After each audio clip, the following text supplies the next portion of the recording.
Hello everyone, welcome back to my YouTube channel. हम कर रहे थे पीवाईक्यू सीरीज में हमारा पॉलिटी सब्जेक्ट चल रहा है, तो उसको हम कंटिन्यू करते हैं। आज का टॉपिक रहेगा ऑफिशियल लैंग्वेज। हमारी जो राजभाषा है उनसे संबंधित जितने भी क्वेश्चन आए हुए हैं वो हम आज की क्लास में डिस्कस करेंगे। तो पहला क्वेश्चन है, which among of the following languages is not a part of 8th schedule of Indian constitution as of March 2022। निम्नलिखित में से कौन सी भाषा भारतीय संविधान की 8वीं अनुसूची का भाग नहीं है?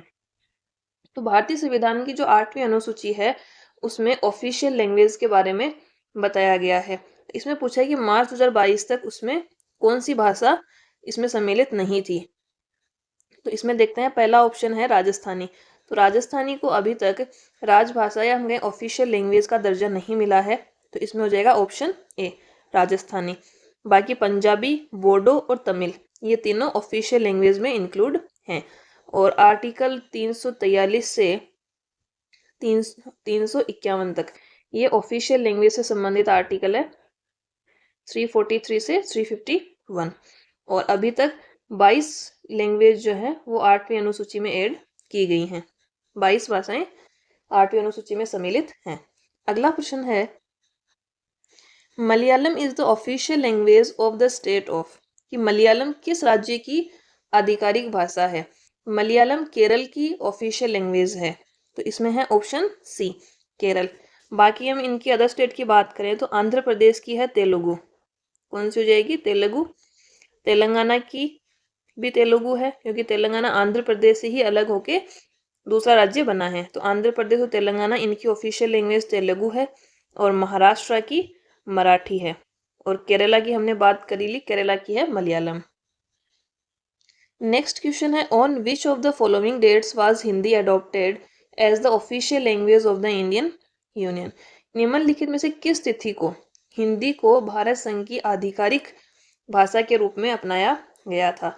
तो हिंदी को ऑफिशियल लैंग्वेज के रूप में अपनाया गया था 14 सितंबर 1949 को। तो इसमें हो जाएगा ऑप्शन सी। कब अपनाया गया हिंदी को? 14 सितंबर 1949। हमारा संविधान लागू होने से पहले ही हिंदी को ऑफिशियल लैंग्वेज का दर्जा मिल चुका था।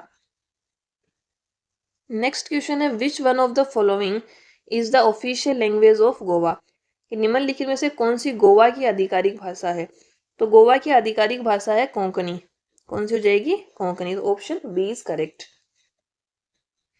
अगला प्रश्न है, article 343(1) of the constitution of India declares Hindi in script as the official language of India. भारत के संविधान के अनुच्छेद 343(1) के अनुसार किस लिपि में लिखी गई हिंदी भारत की राजभाषा होगी? तो ये था देवनागरी लिपि। हिंदी में जो देवनागरी लिपि होगी उसको भारत की राजभाषा घोषित किया गया था। कौन सा हो जाएगा इसमें? Option D. नेक्स्ट है, the official language of the union shall be Hindi in Devanagari script is prescribed in which article of the Indian constitution. भारतीय संविधान के किस अनुच्छेद में विशेष रूप से उल्लेखित किया गया है कि संघ की राजभाषा हिंदी और लिपि देवनागरी होगी? कि संघ की राजभाषा तो कौन सी होगी? हिंदी होगी। और लिपि कौन सी होगी उसकी? देवनागरी। तो ये बताया गया आर्टिकल 343 में, अनुच्छेद 343 में ये बताया है कि संघ की राजभाषा हिंदी होगी और लिपि देवनागरी होगी। तो इसमें हो जाएगा ऑप्शन डी। नेक्स्ट है, which of the following is a classical language among the 22 languages in the 8th schedule of the Indian constitution. निम्नलिखित में से कौन सी एक शास्त्रीय भाषा, कौन सी पूछिए? क्लासिकल लैंग्वेज भारतीय संविधान की 8वीं अनुसूची में शामिल 22 भाषाओं में से एक है। कि हमारी जो 8वीं अनुसूची में 22 भाषाएं शामिल की गई है उनमें से कौन सी एक भाषा है जो शास्त्रीय भाषा में भी सम्मिलित है? तो इसमें हम देखते हैं, ऑप्शन ए में दे रखा संथाली, संथाली नहीं है। ऑप्शन बी है संस्कृत। तो संस्कृत एक ऐसी भाषा है जो शास्त्रीय भाषा में भी सम्मिलित है और 8वीं अनुसूची की 22 भाषाओं में भी सम्मिलित है। और संस्कृत को शास्त्रीय भाषा कब डिक्लेयर किया गया था? तो संस्कृत को क्लासिकल लैंग्वेज या शास्त्रीय भाषा में सम्मिलित किया गया 2005 में। कब किया गया? 2005। नेक्स्ट है, in which of the following years was the official language act enacted. निम्नलिखित में से कौन से वर्ष में आधिकारिक भाषा अधिनियम अधिनियमित हुआ।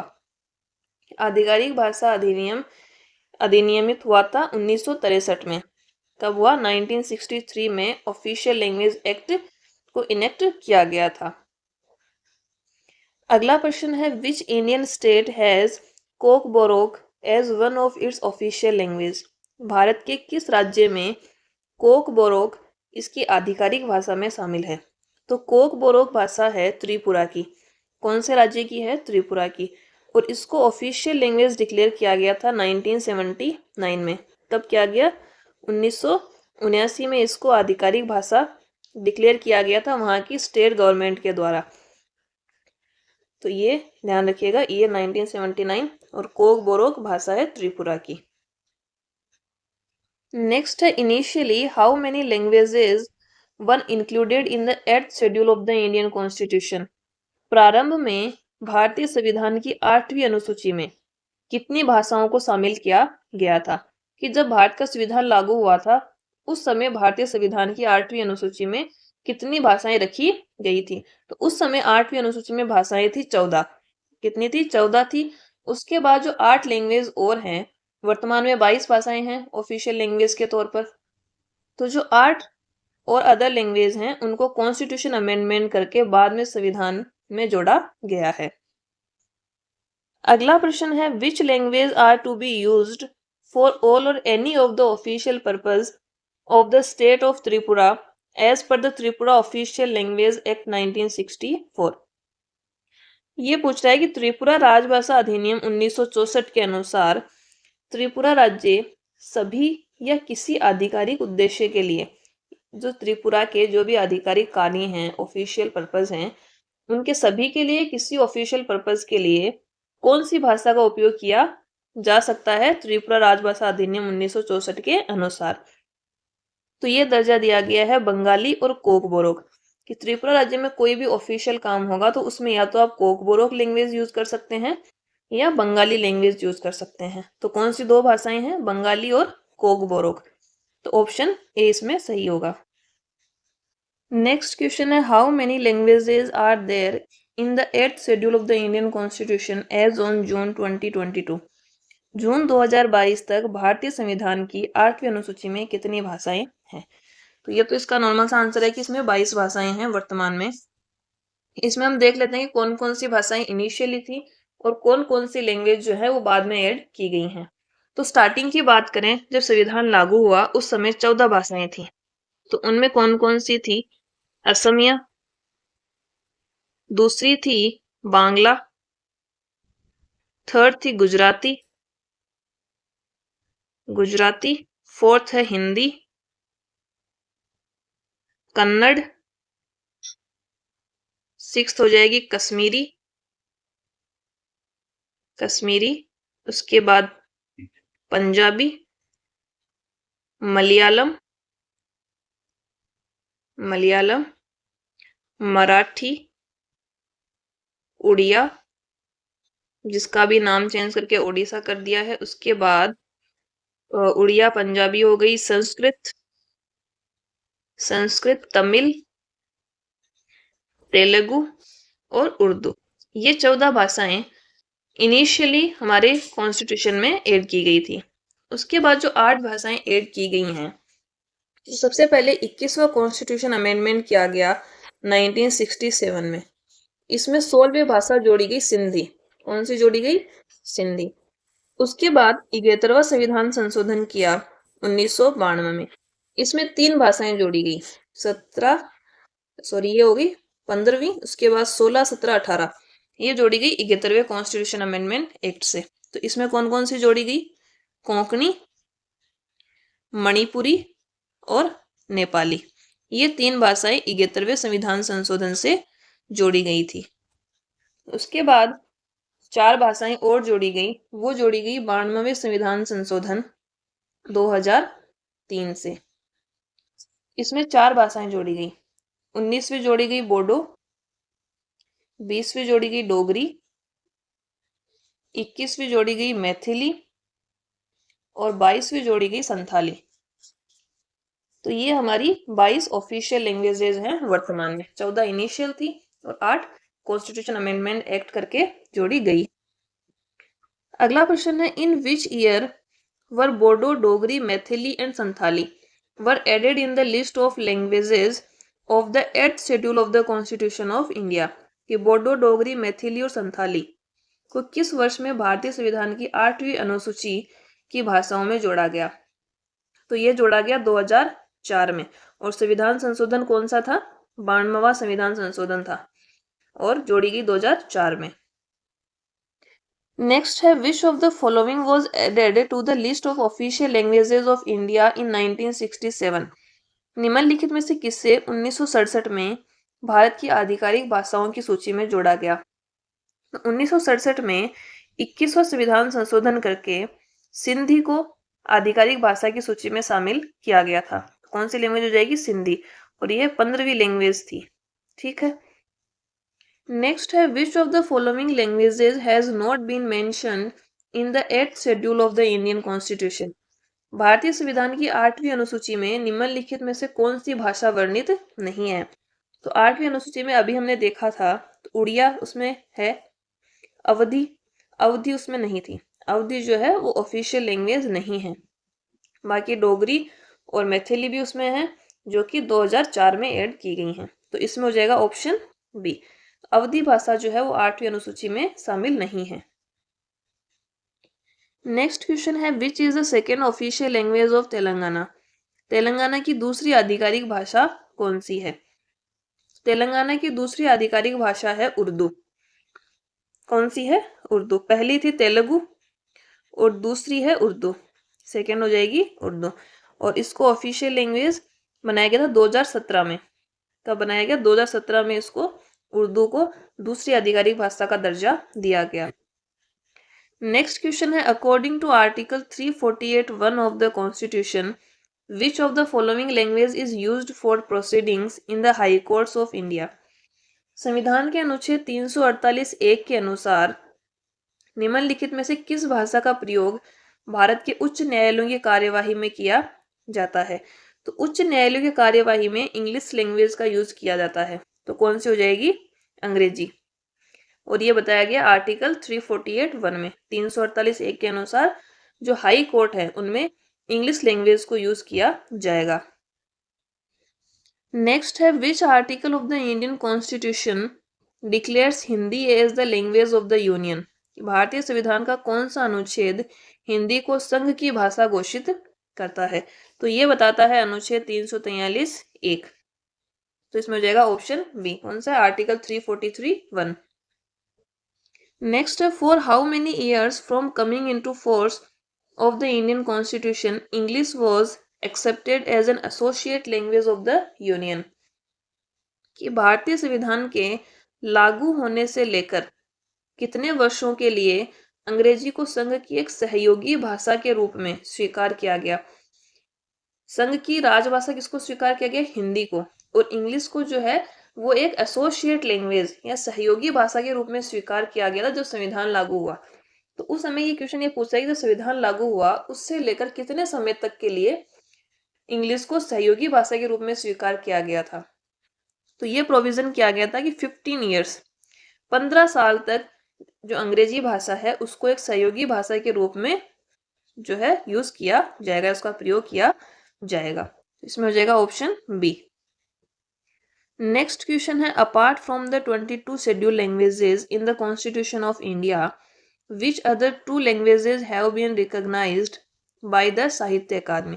इस संविधान में तो 22 भाषाओं को जो है ऑफिशियल लैंग्वेज का दर्जा दिया गया है, लेकिन उन 22 भाषाओं के अलावा साहित्य अकादमी के द्वारा कौन सी और 2 भाषाएं हैं उनको मान्यता दी गई है। तो भारतीय संविधान की जो 22 भाषाएं हैं उनके अलावा साहित्य अकादमी ने 2 और भाषाओं को मान्यता दी है। उनमें से एक तो है राजस्थानी और दूसरी है अंग्रेजी। कौन कौन सी लैंग्वेज है? राजस्थानी और इंग्लिश। तो ये है हमारे ऑप्शन डी में। तो इसमें हो जाएगा ऑप्शन डी कि साहित्य अकादमी ने राजस्थानी और इंग्लिश को भी मान्यता दे रखी है। अगला प्रश्न है which schedule of Indian constitution is about languages. भारतीय संविधान की कौन सी अनुसूची भाषाओं के बारे में है। क्या पूछ रहा है कि जो भाषाएं ऑफिशियल लैंग्वेज के बारे में बताया है संविधान में, वो कौन सी अनुसूची में बताया गया है। तो ये बताया गया है अनुसूची 8 में। 8th शेड्यूल में ऑफिशियल लैंग्वेज के बारे में बताया गया है और आर्टिकल हमने देखे थे 343 से 351 तक आर्टिकल इनसे संबंधित है। नेक्स्ट है which of the following languages does not enjoy the status of A scheduled language of India. कि निम्नलिखित में से कौन सी भाषा को भारत की अनुसूचित भाषा का दर्जा प्राप्त नहीं है। देखते हैं। ऑप्शन ए है मैथिली। तो मैथिली तो एक शेड्यूल्ड लैंग्वेज है। नेपाली, नेपाली भी आधिकारिक भाषा है। सी डोगरी, डोगरी भी है। फोर्थ ऑप्शन है गढ़वाली। तो गढ़वाली को अभी तक अनुसूचित भाषा का दर्जा नहीं मिला है, तो इसमें हो जाएगा ऑप्शन डी। नेक्स्ट है as per article 344(1) and 351 of the Constitution of India, the 8th schedule includes the recognition of how many languages? भारतीय संविधान के अनुच्छेद 344(1) और 351 के अनुसार 8वीं अनुसूची में कितनी भाषाओं को मान्यता दी गई है। तो इसमें कितनी भाषाओं को मान्यता दी गई है, 22 भाषाओं को। नेक्स्ट है which freedom fighter is remembered for his efforts in achieving the official language of India as Hindi. Hindi को भारत की राजभाषा घोषित कराने के प्रयास हेतु किस स्वतंत्रता सेनानी को याद किया जाता है। तो इसमें है पुरुषोत्तम दास टंडन। Option A. पुरुषोत्तम दास टंडन जो हैं, इन्होंने हिंदी को भारत की राजभाषा घोषित कराने हेतु बहुत प्रयत्न किए थे, तो इनके प्रयासों के लिए इनको याद किया जाता है और इनको यूपी गांधी के नाम से भी जाना जाता है। यूपी के गांधी भी इनको कहा जाता है और इनको भारत रत्न भी मिल चुका है। भारत रत्न भी मिल चुका है 1961 में। नेक्स्ट क्वेश्चन है the English language continued to be used for official purpose of the union via section 3 of the official language act which came into force in the year. राजभाषा अधिनियम की धारा 3 के माध्यम से संघ के राजकीय कार्यों के लिए अंग्रेजी भाषा के निरंतर इस्तेमाल को किस वर्ष में लागू किया गया। जो राजभाषा अधिनियम था उसकी धारा 3 में यह कहा गया कि संघ के जो भी राजकीय कार्य होंगे उनमें अंग्रेजी भाषा का निरंतर इस्तेमाल किया जाएगा। पहले 15 साल के लिए ही लागू किया गया था जब भारतीय संविधान बना था। फिर राजभाषा अधिनियम आया, उसकी धारा 3 में यह प्रावधान किया कि अंग्रेजी भाषा को कंटिन्यू यूज किया जाएगा ऑफिशियल पर्पस के लिए।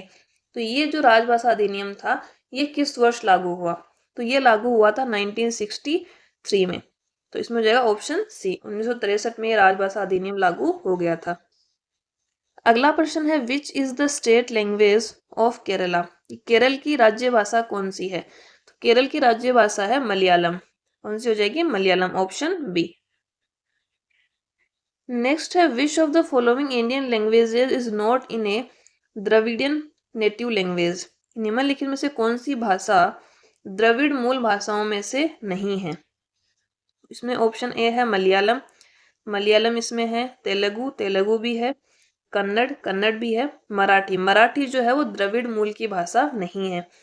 द्रविड़ मूल की भाषाएं 4 हैं। मेजर हम भाषाओं की बात करें तो द्रविड़ मूल की भाषाओं में 4 भाषाएं हैं। उनमें से 3 तो यहीं दे रखी है। एक मलयालम है, दूसरी तेलुगु है, तीसरी कन्नड़ है और चौथी है तमिल। ये 4 भाषाएं जो हैं इनको द्रविड़ मूल की भाषाएं माना जाता है। अगला प्रश्न है what is the state language of Nagaland. Nagaland की राज्य भाषा क्या है। तो नागालैंड की राज्य भाषा है अंग्रेजी। कौन सी हो जाएगी, इंग्लिश। नागालैंड की ऑफिशियल लैंग्वेज इंग्लिश है, तो इसमें हो जाएगा ऑप्शन ए। तो ये हमारे ऑफिशियल लैंग्वेज से संबंधित क्वेश्चन हमने देखे हैं। आगे हम बात करेंगे इमरजेंसी प्रोविजंस या आपात उपबंध। जो आपातकाल लगाया जाता है, आपातकाल की घोषणा की जाती है, उनसे संबंधित आर्टिकल्स कौन से हैं, उनसे संबंधित और क्या प्रोविजन है, तो उनसे संबंधित क्वेश्चन हम अभी डिस्कस करेंगे। तो उसमें हमारा पहला क्वेश्चन है the Indian constitution gives the president the authority to declare 3 types of emergency. भारतीय संविधान जो है वो राष्ट्रपति को 3 प्रकार के आपातकाल की घोषणा करने का अधिकार देता है। राष्ट्रपति कितने प्रकार के आपातकाल की घोषणा कर सकता है? 3 प्रकार के। उसके आगे ये कह रहा है which of the following is not among them, कि जो 3 प्रकार के आपातकाल की घोषणा की हम बात कर रहे हैं उनमें से कौन सा एक नहीं है। जो 4 ऑप्शन दे रखे हैं उनमें से ये बताना है कि कौन सा उसमें नहीं आता है। तो देखते हैं। पहला ऑप्शन है अनुच्छेद 356, राज्य में आपातकाल, या इसको हम राष्ट्रपति शासन के नाम से भी जानते हैं। तो इस आपातकाल की जानकारी या घोषणा के बारे में भारतीय संविधान में बताया गया है, तो ये तो है। दूसरा है अनुच्छेद 352, राष्ट्रीय आपातकाल या नेशनल इमरजेंसी, तो ये अधिकार भी राष्ट्रपति के पास है। तीसरा है अनुच्छेद 358, सार्वजनिक स्वास्थ्य आपातकाल। तो इस प्रकार के आपातकाल की जो प्रोविजन जो है वो इंडियन कॉन्स्टिट्यूशन में नहीं किए गए हैं। भारतीय संविधान में सार्वजनिक स्वास्थ्य आपातकाल के बारे में कोई प्रावधान नहीं है, तो इसमें हो जाएगा ऑप्शन सी। बाकी तीसरा आपातकाल कौन सा हो सकता है? अनुच्छेद 360 में वित्तीय आपातकाल। तो राष्ट्रपति को 3 प्रकार के आपातकाल की घोषणा के अधिकार हैं। पहला है राष्ट्रपति शासन या राज्य में आपातकाल 356 के तहत, राष्ट्रीय आपातकाल आर्टिकल 352 के तहत, और वित्तीय आपातकाल आर्टिकल 360 के तहत। नेक्स्ट है under which article of the constitution of India is the president of India empowered to issue a proclamation of emergency. भारत के संविधान के किस अनुच्छेद के अंतर्गत भारत के राष्ट्रपति को आपातकाल की उद्घोषणा करने का अधिकार है? तो ये है अनुच्छेद 352 में। आर्टिकल 352 में राष्ट्रपति को आपातकाल की घोषणा करने का अधिकार दिया गया है। अगला प्रश्न है which of the following articles can not be suspended during a national emergency, कि राष्ट्रीय आपातकाल के दौरान निम्नलिखित में से कौन से अनुच्छेद निलंबित नहीं किए जा सकते। कि देश में नेशनल इमरजेंसी लगी हुई है उस समय भी आप कौन से ऐसे फंडामेंटल राइट्स हैं, मौलिक अधिकार हैं, जिनको आप निलंबित नहीं कर सकते या सस्पेंड नहीं कर सकते। तो ये हैं आर्टिकल 20 और 21 जो कि प्राण और दैहिक स्वतंत्रता से संबंधित है। तो अनुच्छेद 20 और 21 जो है वो नेशनल इमरजेंसी के समय भी निलंबित नहीं होते हैं, तो इसमें हो जाएगा ऑप्शन ए। नेक्स्ट है the budget of A state under presidents rule is presented before, कि कोई राज्य है जिसमें राष्ट्रपति शासन लगा हुआ है उसका बजट किसके समक्ष प्रस्तुत होता है। किसी भी स्टेट में अगर इमरजेंसी लग जाती है, प्रेसिडेंट रूल लगा हुआ है, तो वहां की सरकार तो काम करती नहीं है, तो वहां का बजट कौन प्रिपेयर करेगा या कौन उसको प्रेजेंट करेगा? तो वहां का बजट लोकसभा के सामने प्रेजेंट किया जाता है, तो इसमें हो जाएगा ऑप्शन ए।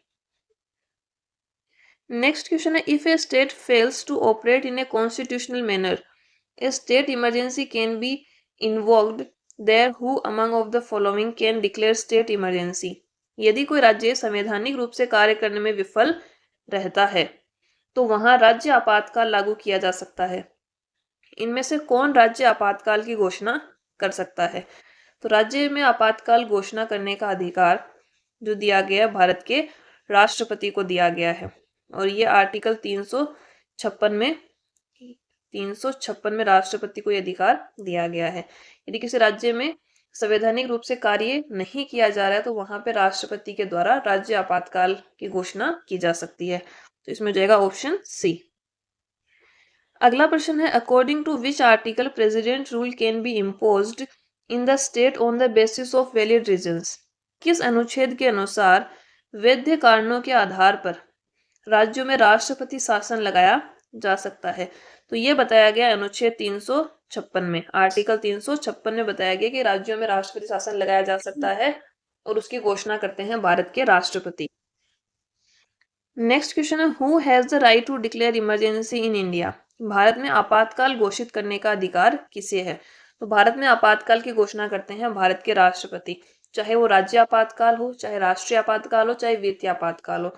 तीनों तरह के आपातकाल की घोषणा भारत के राष्ट्रपति के द्वारा की जाएगी, तो इसमें हो जाएगा ऑप्शन सी। अगला प्रश्न है which Indian state has never been slipped to president's rule.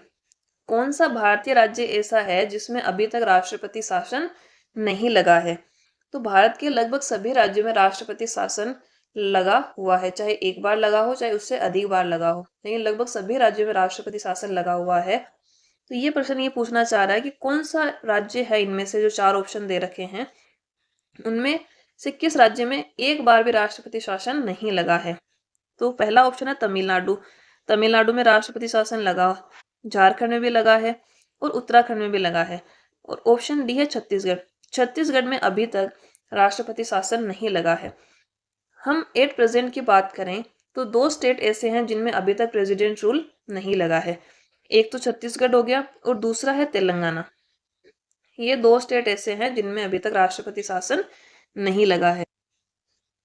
Next है which among the following articles of the Indian constitution deals with financial emergency.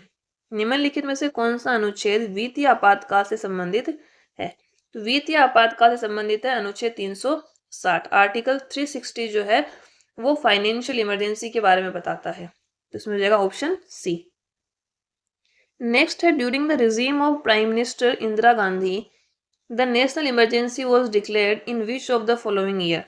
प्रधानमंत्री इंदिरा गांधी के शासनकाल के दौरान निम्नलिखित में से किस वर्ष आंतरिक आपातकाल की घोषणा की गई। आंतरिक आपातकाल की घोषणा की गई थी 1975 में, और उसमें प्राइम मिनिस्टर कौन थी, इंदिरा गांधी। तो इसमें जाएगा ऑप्शन बी 1975। नेक्स्ट है who impose the national emergency in India. भारत में राष्ट्रीय आपातकाल किसने लगाया। तो भारत में नेशनल इमरजेंसी लागू की थी इंदिरा गांधी ने। किसने की थी, इंदिरा गांधी। प्रेसिडेंट रूल कब से कब तक लगा था, ये लगा था 25 जून 1975 से लेके ये 2 साल चला था, लगभग 21 मार्च 1977 तक। 2 साल तक देश में राष्ट्रीय आपातकाल की स्थिति रही थी और नेशनल इमरजेंसी लगाई थी इंदिरा गांधी ने। और उस समय प्रेसिडेंट थे फखरुद्दीन अली अहमद। कौन थे, फखरुद्दीन अली अहमद। नेक्स्ट क्वेश्चन है which of the following fund can be used by the government of India in case of emergency और डिजास्टर। आपातकालीन या आपदाओं की स्थिति में, या तो देश में आपातकाल लगा हुआ या कोई आपदा की स्थिति है, उस समय भारत सरकार कौन सी निधि का उपयोग करेगी। तो उस समय जो यूज किया जाता है वो किया जाता है कंटिजेंसी फंड, आकस्मिक निधि का प्रयोग किया जाता है। और आकस्मिक निधि के बारे में बताता है हमें अनुच्छेद 267। आर्टिकल 267 जो है वो आकस्मिक निधि या कंटिजेंसी फंड को डिस्क्राइब करता है। तो ये हमारे इमरजेंसी प्रोविजन से रिलेटेड क्वेश्चन कंप्लीट हो गए। तो आज की क्लास को हम यहीं समाप्त करते हैं और आगे के क्वेश्चन लेके मिलेंगे आपसे कल। तब तक के लिए धन्यवाद, और वीडियो अच्छा लगा हो तो लाइक शेयर एंड सब्सक्राइब जरूर करना।